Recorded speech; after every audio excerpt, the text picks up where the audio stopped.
go live on yours too. Hey, everybody. Got my friend Pocket Pete here, and Hey now, Sandy McAlpine is going to be joining any second, I hope. But we've got Pete to get it rolling and get it shaking. Say thanks, Pete. Thanks for coming. Jennifer, thank you. So excited to be here. Can't wait to talk about all the things. I can't wait to learn from you. And Oh, we've been on a little bit early, and I've already gotten a. I'm excited to hear the details about your cookies and your video pamphlet and just everything that you do to make you amazing. yeah. Well, listen, the goal for my life and the goal for my business is experience. So, Right. and I've from the moment I started in this business, I I understood one thing that buying or selling a house is something that happens so rare, almost as much as a wedding or a funeral, that it should be treated just as special. Hello, Sandy.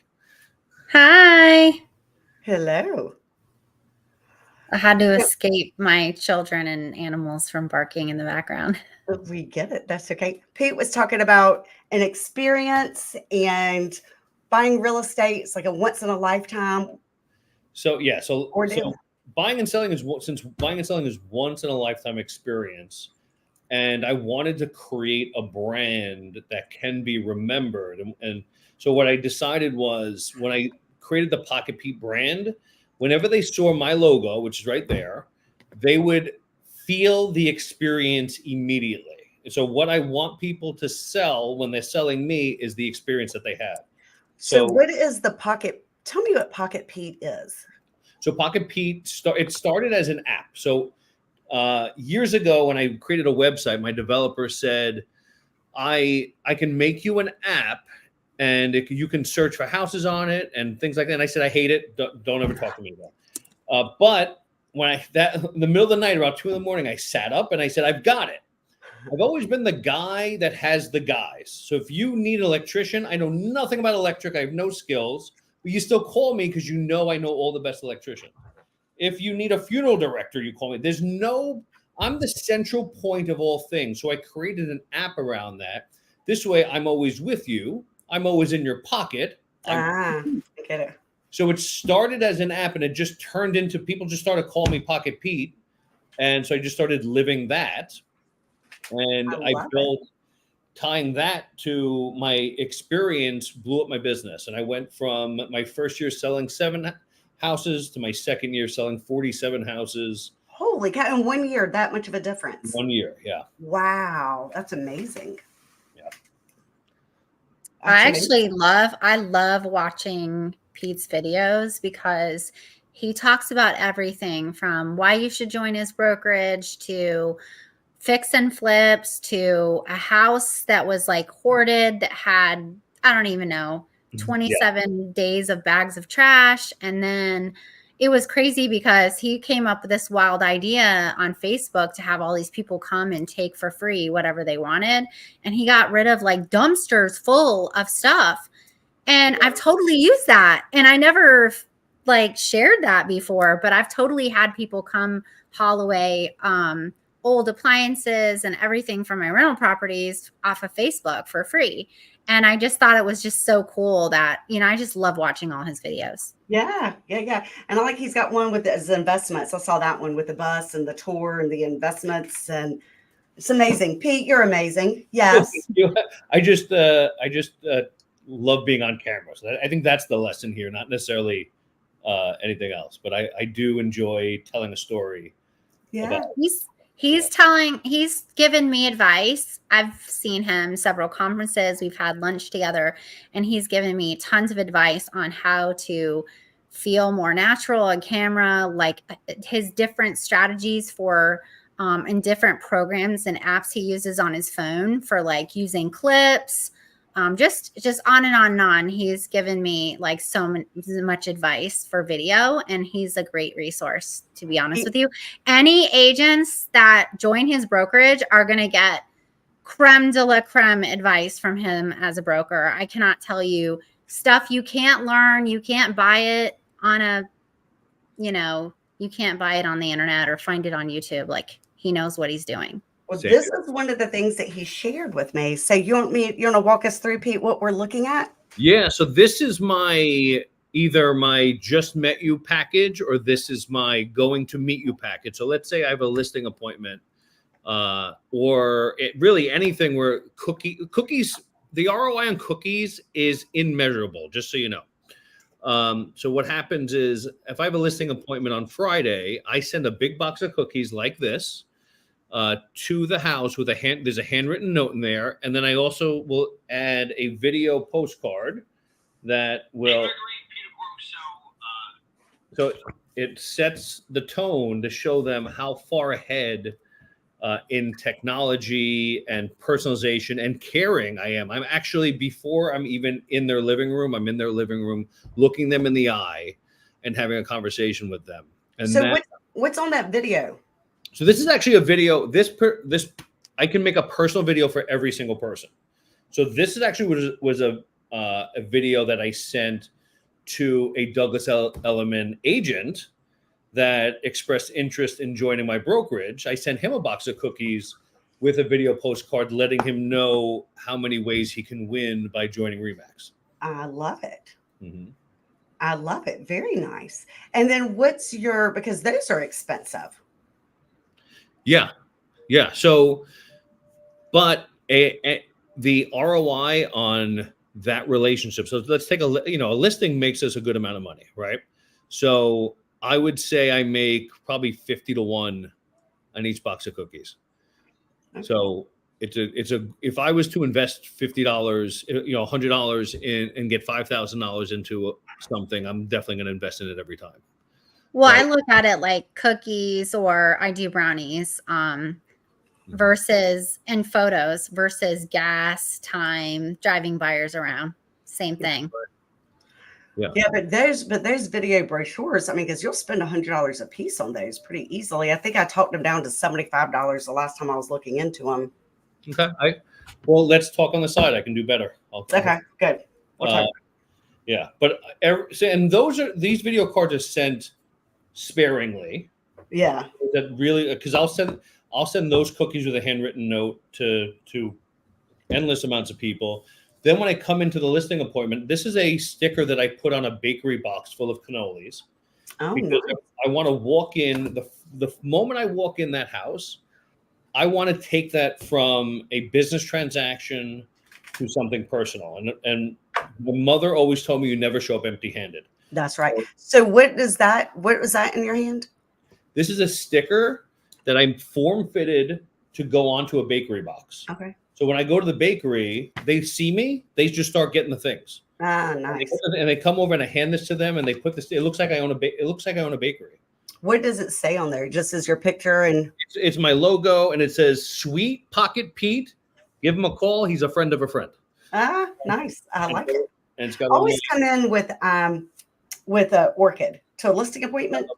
Yeah. Which they like too. They also stay in bloom for a month or so I could get time to get my photographer out there and get pictures to get ready for the listing. Do you put your brand on it? Because one thing I know is they may lose my business card, but that box of cookies is sitting on the counter and they're staring at me. Nice. And Jennifer, you need stickers for the plant pot. Yeah. Yes, I have stickers, but so it's interesting because I didn't want to give a plant with my information on it because I do want the plant in all the pictures for the photographer. Mm-hmm. But yes, something. I'll do something. Yeah. Or just I don't want it to be about me when it's that, because I want it to be about them and their house. And this is just one of the thousands of things that I do for you. So just have it right, planting the next seed of your life. That's a cute one. I like it. Mm-hmm. I used to call a bunch of FSBOs and expired listings back during the recession. And after a good appointment, feeling like we hit it off, I would send them a $5 Starbucks card. And what that did was it made a reciprocal loyalty. Yes. Just like Pete's talking about with the cookies, like they're like, oh man, they gave me something. Like nobody else gave me anything. Yeah.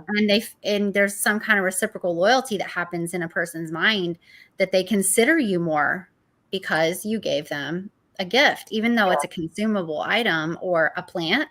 Mm-hmm. They really appreciate the sentiment. And I think that goes a long way. Yeah. And I don't think agents do it enough. Like, thank you for giving me your time to interview for your listing. Thank you Yeah, so I much. used to do that with all my listing appointments. Is I would follow it up as soon as I would leave. I would have a plant sent either that day or later that just said, "Thank you for opening your house up to me." But I just did. So I'm doing expireds again, Sandy. So I thought you'd be interested in that. But I got a $9 million listing appointment from an expired. Wow. Oh my gosh, that's so good. I haven't done those in a while, although I have the software for my team. I personally haven't done them in a while. And, you know, there's a lot of call reluctance with new agents and they're really scared, even though I feel like it's so simple. You just need to care about what that person's trying to do, right? What is their goal? And just ask them a million questions. You don't have, there's no script, right?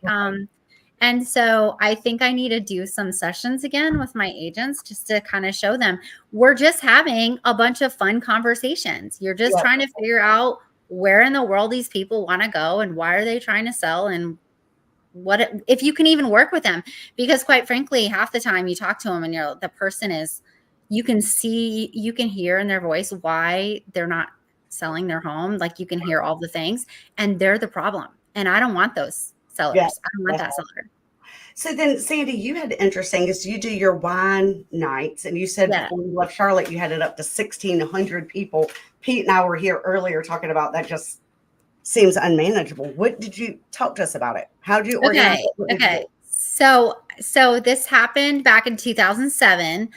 I wanted to be more efficient at my networking. I had joined the Lake Norman Chamber, Charlotte Chamber, and Iredell County Home Builders Association, which is up in the Lake Norman.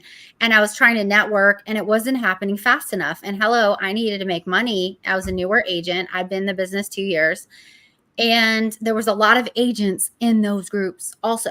Yeah. And I thought, my gosh, you know, would it be fun to like do a wine meetup? I like doing wine tastings. And there wasn't any places in Lake Norman at the time. There wasn't any restaurants. It was like country roads with cow farms and stuff. So there was one place that I went all the time and I said, hey, bud, I'm going to start a meetup.com group and I'm going to see where it goes. I want to meet people that have the same interests as me. So I started a Lake Norman wine enthusiast. And for all of you at home, if you want to look it up, it's www.lknwinegroup.com. LKN is short for Lake Norman. And I bought that domain in 2007 and I forwarded it. And then I had 16 members at my first meetup and it was super awkward. And I brought name tags. I did a lot of research, you guys. Like, I didn't want to be stupid. And I am an extroverted introvert. So in a large group, a large room, I don't know what to do or what to say. I'm waiting for someone to talk to me.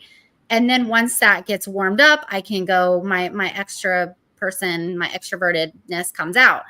But me being able to write the name tags of each person that showed up was critical because it was forcing me to get their name. Yeah. I wore like, you know, my Remax stuff and obviously it was all in my bio. It was all over the reason for the meetup was me to network and meet other professionals that wanted to drink wine. And little did I know that I would have 350 plus meetups over the last, 2007 to now to 2024. And I literally gave up. I haven't done it since my kids were little. I haven't done any meetups really. It's kind of scary. I did 350 meetups in just a few years before I had children in 2012. And I had 100 plus people show up at some. That was chaotic. I do not recommend. Like you should. I have a lot of rules now for these meetups. 30 to 40 is a sweet number. And over the years, people have gotten married from meeting in my group. Most of the people that attend are new to the area and are renting and need to buy a home eventually. And you're like the first person they meet and they feel comfortable with. And you give them their name tag. Now they come back. I had them weekly at first, which was really great because it was like the wine place where we were having it was like Cheers. It was like everybody would come. They're like Sandy, Mike, Don, Rita, you know, like whatever. And every week we all hung out and drank wine. The wine places loved us because we would, all the patrons would do the wine tasting and then they would buy bottles of wine and stay. Sure. So I bebopped around as wine places opened all over Lake Norman, and I was getting read up in magazines, largest meetup in the Southeast before New Wow. York overtook it. We got to 1,600 members, I think we have right now. And back in the day, I used to be begged for travel. My ticket would be free. My wine would be free. Most all the places gave me free wine while I attended the meetup and free cheese. I was getting courted as a hostess. Like, it was wild. I could never have thought in my wildest dreams that I would also befriend all of those people and then sell them all homes, and then sell their homes, and then sell their sisters, brothers, mothers, cousins, and kids' homes. And now it's so old. I decided I'm spending my time Lake Norman and Myrtle Beach, where I have another house. And I started a new wine meetup in Myrtle Beach called Myrtle Beach Wine Friends. And I already have, I think, 20 something people in the group. And we've already had our first meetup. We had like 5 people show up, and it was fun. And I'm getting to know people here because I'm new. That's right. So how often do you have them there?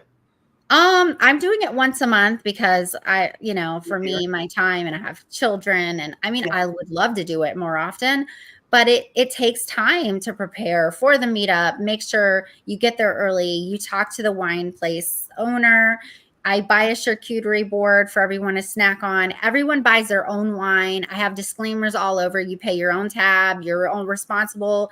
Get an Uber, do not drive, all the things. Like, I did that from the beginning because I never wanted someone to do something bad and have it be on me for hosting the party. So I don't even buy alcohol for these people. They buy their own alcohol. So I literally have my own event. I'm the only realtor most of the time. I mean, sometimes other realtors come and I welcome them. No problem. Like, come on, because you know what? Maybe we'll work together sometime. I don't know. And so I tell people, don't feel intimidated. Just come on and let's all have wine together. And once, of course, and I think this is the same for everyone. Once you have a glass of wine or two, it's so much easier to network. Like, everybody's your friend. Mm-hmm. I get along with everyone. So I'm a happy person when I have a drink or two. So all the social anxiety goes away. And man, like I said, the venues love having us to the point where they're calling me, asking me, when can your wine group come? I love it. So I think it's a great strategy if you're looking to network and you want to be efficient and you want to get as many people in front of you all in one place at one time. Do you have that's a good idea. And I think it's with anything that you are good at, right? Whether it be wine, food, whatever. Yeah, you could have a pug lovers meetup if that's what you're into. Like, you have a Frenchie dogs or whatever. Doodle, like you could meet at a dog park every week with your dogs while you're already exercising them, and have other doodle owners come. And then you guys could just talk about everything that you love about them. I don't know. Like, if you look at meetup.com as a site, it's so inexpensive. It's like $100 and something a year to have your own. And you can see all of the interests. It's so broad. There's golf and tennis, tons of sports, volleyball, girls' night out, like mothers with children, mom's night out, like dad's night out. Like, there's watching sports at different pubs, like whatever. I mean, there's so many things. And I think a lot of people don't know of that site or don't even know that it exists. It was really popular years ago. And I don't know. I mean, it's super easy. I don't even have to advertise it. And I already have all these members because they're on the meetup site and they're seeing my group is new and it's being advertised to them. No, that's awesome. I did not know about the meetup site, so I'll have to look into that. Absolutely. But I think consistency. I don't think it matters. Well, not that it doesn't matter what you do, but all of these things I think is super important as long as you're consistent with it, right? So like your wine meetups, people can say, okay, I know it's going to be the first Thursday of the month, every month or whatever, or every 3 months or every week, however often you have it. I think. It's killer. I mean, people beg me. They're like, can you do more of these? Is there another place we go to? And then I have travel agents and all these other people that want to get access to the members. I kind of hold them a little sacred. Like, I don't let just any vendors come in and advertise to the people because I think that's rude, because we're there to meet and have fun. And I don't want anyone selling anything. But like, let me tell you, people are generally, when they're new to the area, they're generally lonely. That's a sad part about this. True. And when you start a meetup group, you really realize how much people want to be connected, and to be able to facilitate that connection myself. It was super rewarding to like meet other people in the group and get to know them and befriend them. And then I care about them so much. And then like some of them would say, I mean, I never like said, oh, Remax, like come by with me, la, la, la. Never. And it would just come up like after the meetup. They're like, hey, do you got a minute? And I'm like, yeah. They're like, so I live in XYZ neighborhood. I was wondering if you could do some comps for me, because I was thinking about, like, it's real sheepish how people come over, or like they'll text me or email me and say, hey, I was thinking about looking at some homes next week. My apartment lease is up. Do you think you could help me with that? Because you're like the only realtor I know. So that was really opportunity. I never thought, and I never saw myself, never, like, they just all know what I do because it's on everything. Sandy McAlpine, realtor, blah, blah, blah, blah, blah.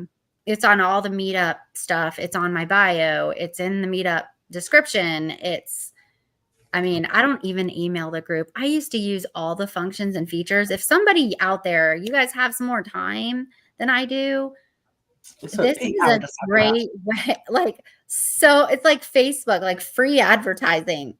Just set up some groups. Just be the host.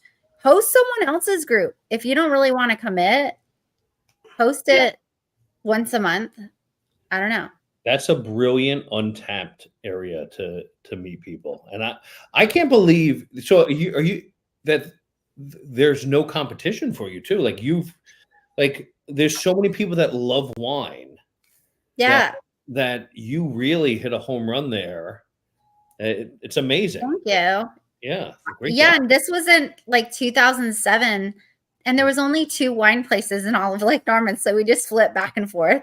But it was like, there really is something about that whole Cheers thing. Remember, you guys are we're all old enough to remember Cheers, but most people don't. Like, probably a lot of the people watching this, go to Google and look up Cheers. Everybody knows your name. Yeah. They had a jingle for the show, and all the same people sat in this bar every single night, and it was a comedy. And they all sat at the bar, and everyone at the bar was a character. And literally, that is my meetup. That is my meetup. There's the characters. There's guys and gals in my meetup that have been since the first meeting, and they remind me all the time. I remember your first meetup, in 2007. Wow. Like, I've been here the whole time. Yeah. And it is so awesome. Like, I had never realized that I would have it this long. And I know there's been a couple years where I didn't do any meetups. I gave other hosts the opportunity to use my group for meetups themselves to promote their own, selves. And it's still live. It's so crazy. It's so big. We probably average 40 people at a meetup now. Wow. That's awesome. But that's big. You're getting 40 people in front of you that already know you, love you, trust you. You enjoy them. You enjoy having wine with them. And now you got a little bit, you can talk business, and then you can write it off. Yes. And you know what's so funny? The last meetup in Myrtle Beach, this is so cute.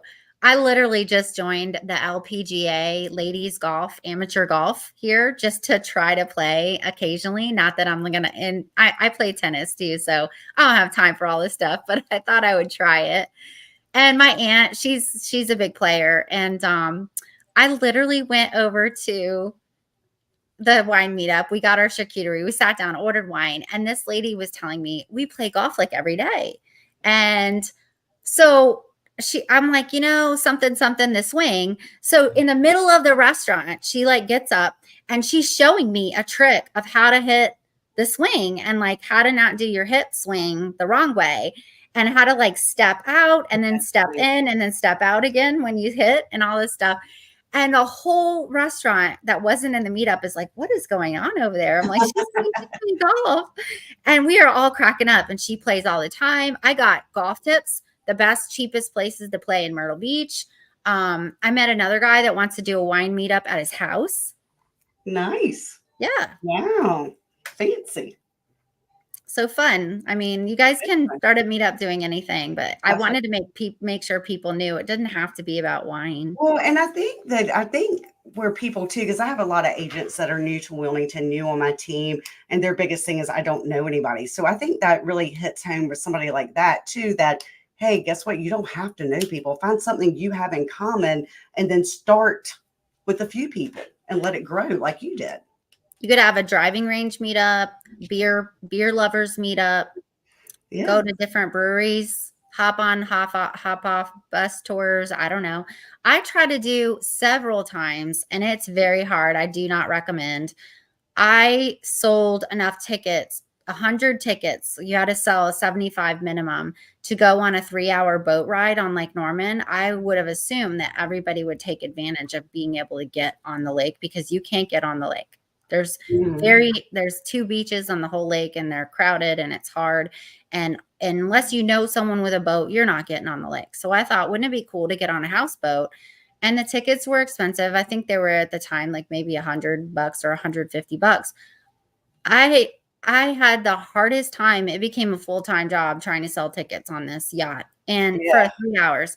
And people backed out left and right. I ended up having to charge people in advance because and if you can't come, you can't come, but we have to fill up the tickets to actually go. I'm not going to cover the cost of the difference of this thing.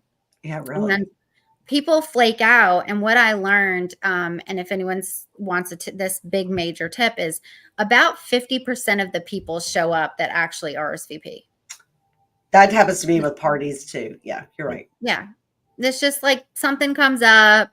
They're tired after work. If it's raining, if it's not raining, if the weather's gorgeous, like for whatever reason, like you'll just have 50% of the people just not show. And so I tell the venue, don't look at the number. Please don't look at that number. It's not real. Yeah, that's great insight. If we're doing a big event, we'll go to 125% of capacity. No, there's plenty. No, well, I'm saying like we'll book like that many tickets, knowing knowing that, yeah, you're not going to hit it, you know. Yeah, no, that's right. That's a good idea. Overbook it. Might as well overbook it. What's the worst that happens? You can shoot a video going, "We had too many people with too popular." Yeah, like yeah. There's only upside. Hey, Pete, let me ask you about your cookies. Do you bake these cookies? I do not. I can't bake. I can't do much, but be charming. That's the only thing I do is I have a company called Cookie Bites and Bombs. Okay. And what I'll do is if we get as soon as we get off the phone and I go, all right, this is a cookie person, I just type in to my phone cookies, and then I text the cookie lady the name, the address, and then the message. She handwrites the note for me. Nice. She'll put it in there and she'll ship it out. Oh, nice. So I being an ADHD case, I need as little friction doing something as possible. So I've learned how to delegate, how to hand off to. So my only job is to decide what experience I want to have, and then the rest has to be outsourced. I love it. So what about with your video? If you put your video in there too, how do you get that in there? I'll shoot a video. I'll text it to my front desk. My front desk puts it in the card. They text the cookie lady that someone's coming to pick up the cookies instead of having it delivered, and then they'll drive it. My runner will drive it to the house and drop it off. Oh, nice. Okay. Yeah. So I just need standard operating procedures and a bunch of people around me that know how dysfunctional I am. That's I think most real estate agents are extremely ADD and ADHD. Holy cow. So you're right. Yeah. I use AM cards and it's the same thing. It's AM cards and if any of you want to use AM cards, please let me send you a referral link because I get a little something, but AM cards has AM, like truly like an A&M. AM cards. Yeah. And they have a 2-pack of those brownies that everyone likes, that people that get the referrals send around. Super good brownies. A Starbucks card, an Amazon card, a $2 bill, like all kinds of funky cards and gifts that go with the card. And although it's not cheap, it's like what he's doing. And I just put in the name and the address and boom, boom, boom, and it's off. Hey, nice. And I can handwrite the card too, like using my pen on my iPad. Nice. I love that. That's really nice. So is that what you did when I was sick? Like you sent me a yellow one with like, Oh, yeah. Yeah. So feeling better. that's a different company. So I use like lots of gifting. Like Yeah. I use another one is THNKS. It's an app on your phone. I know that Thanks one. without the A. And it's literally so many gifts for people that are sick, for people that you want to get well or to congratulate, or I don't even know, like every single occasion. And they actually have booze and wine and stuff you can get delivered with a signature. You can go way in deep with hundreds and hundreds of dollars with some of their stuff. They're probably the most comprehensive list of vendors and gifts that I've ever seen. And they do have plants as well and flowers. Somebody did breakfast on me and texted me over a link, and it was from them. Yeah, Thanks without an A. I was telling a lot of people about it maybe a couple conferences ago when we were when all of us were at Elite, maybe in San Francisco or something. Yeah. No, this came from some not related to real estate, but Wow, okay, good. So it was interesting, yeah, a couple of years ago. But I think that's good. I haven't done much. I do have the app on my phone, but I haven't really done much into looking into it. So it's nice to know they have different things that they can mail to you. Yeah, I like gifting. That's a thing. Like I think Pete is probably the same way. I like gifting. I like gifting food. I like just letting people know that I'm thinking about them. And the Thanks app I think reminds you of all the days, like admin day and like people's birthdays. It syncs to your phone. So it's kind of cool. It kind of reminds you probably need to send something. Yeah, I didn't realize. I thought it was more of a text thing. I didn't realize they would mail things to you as well. That's really cool. I'll have to look into it. Yeah, it does both. I think they do have it's a texting, but they have to click on it and redeem it and put in their information. So that's different. I do a bunch. Spoonful of Comfort is another one. Okay. Very cool. I'm gonna have to write all these down as soon as we're done. Spoonful of Comfort, AM cards, and the Thanks without an A. Yep. I use more than that even. Our jobs are so crazy. And every time there's like a new thing, like, I sign up, I'm like, oh, let's use that one. But like you guys, like ADHD brain, woo, like go this way and that way. Right. I've used one hack I've done in my business is taking all the small businesses that I do stuff with, and during the under contract process, they get a gift card or it's like a coupon that is dual branded between both businesses that goes to their house once a week. Because one thing that happens is we help all these people. We're talking to them 3-4 times a day. Then we're under contract. And then it's like we broke up, right? Like a breakup. Yeah. I like to make sure that during that period of time that they're thinking about their house, that they're also thinking about me and they don't feel broken up with. Yeah, that's right.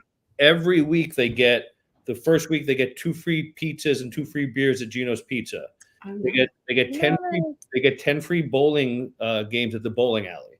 They get a massage therapist will come to their house and massage them in their house. Wow.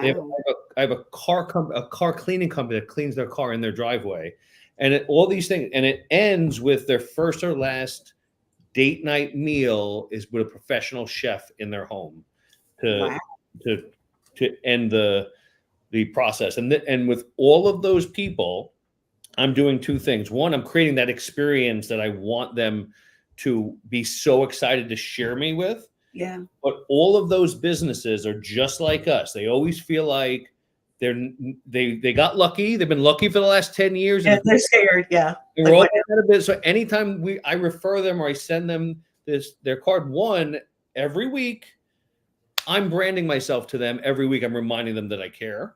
I love it. And that business is also so appreciative that they are doing everything they can to refer me business. I love it. So now I have this triangle of referrals that I'm building out, and I only pay if they use it. So a lot of times I only use like 1 or 2 of them, but a lot of times we'll go to the closing table and they'll be like, how do you even make money? because they think I'm spending every dollar I have that I'm making on their gifts. Yeah, That's awesome. that is awesome. I love need to incorporate like a little of that in my strategy, like the post contract follow up. Mhm. We asked them for a review, but hello, we should probably give them a gift if they leave the review, like a pizza or like something. Yeah. Yeah, I have a pizza box sticker with my chubby head on it, wearing a pizza hat and holding the pizza spatula that goes on the pizza box for moving day. Because the day that they're so excited and they're with their family, they're moving, I have pizza delivered with my face on it. Nice. So that they're reminded, and the whole family's reminded about how happy they were with me. I want to see a picture of that. Can you send us a picture of that sticker? Yeah. Let me see if I can. Well, I love it. As long and with your little coupon things, I'd love to see how you co-branded those as well. Yeah, would love to. Yeah, and what happens is the just like I guess Kohl's does this, like you have to bring the thing in, right? It gets returned to me. So I get to recycle the coupons. Oh, that's nice. That's how I spend that's how I pay them. Yeah. No, that's awesome. Yeah. Yeah, send me what you have. I'd love to see them. Like copy your ideas. Yeah, please do. I love it. Well, God, this has been a great session. Thank you, guys. Sandy, I need a list of all your people, your vendors. Pete, I need a copy of everything you do so I can copy it. Please do. I mean, why reinvent the wheel, right? Please. Yeah. I'm stealing from Sandy. You steal from me. Everybody wins. Yeah, see? I love it.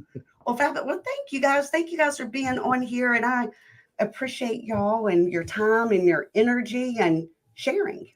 Thanks for having me. Yeah, I love y'all. All right. See you soon. Bye. Thank you again.